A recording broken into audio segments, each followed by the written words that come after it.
we have our health correspondent Nicola Hill in London, but before we go to her, we've been speaking to some children about how they've been dealing with being cooped up inside.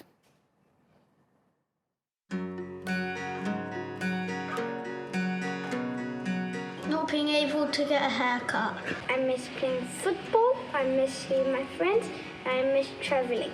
The one thing I miss the most is my school and my friends. I feel okay, but I miss my friends a lot. Probably not being able to go to school because I miss my friends and also I quite enjoy being in class. I miss football the most because I was nearly the top goalkeeper this season.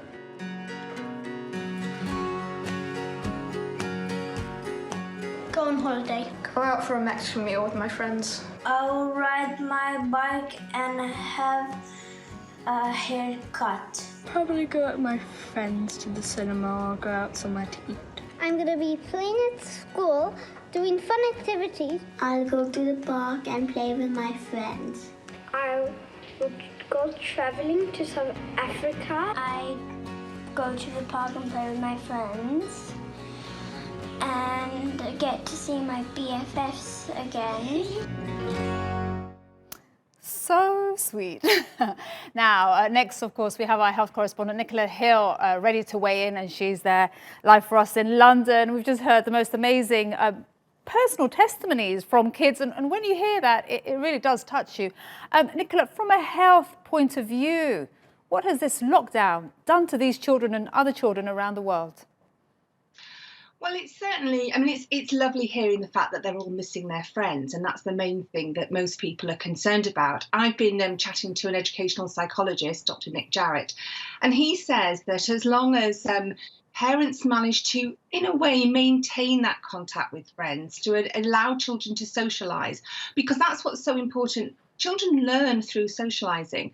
And Dr. Jarrett says as long as they're able to either virtually, the way that we're all communicating these days, or on the telephone, or even writing letters or something like that, as long as they can do that so that you can keep that in place, that's vitally important. The main message that he told me, though, is that keeping a structure for a child's day, ensuring that they've got learning if they're old enough, if they're having some sort of home education, whether it's virtually or with parents and books, playtime, relaxation, socialising with the parents. It's keeping that structure in place that's vitally important. And of course, exercising, because it's great that in Spain children are now going to be allowed to go outside.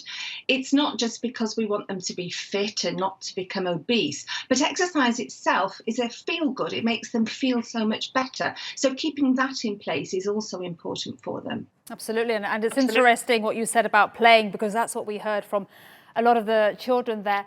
And long term, Nicola, what could be the effects of a lockdown on children? Well, I think parents will be very pleased to learn from Dr. Jarrett that if it doesn't go on for months and months and months, there won't be a negative long-term impact for most children, the children who are well looked after, because children are resilient. And already there are plans in place to transition back into school.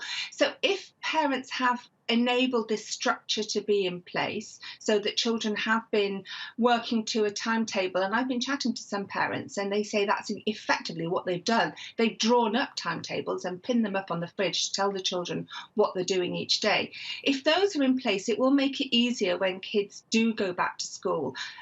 Here in the UK, the British Psychological Society is already coordinating work to see how they are going to best transition children back to school when that is. And then obviously there's going to be how you're going to get social distancing or physical distancing in place when they're back at school. But that's a headache that they're dealing with at the moment. And Nicola, are all children equal in this lockdown? No, basically. The United Nations has published a report saying that for many children from poorer countries or who live in poorer areas of richer countries, they're suffering dreadfully. You've got children who live in violent and abusive households. They're either subjected to that violence and abuse or they're witnessing it.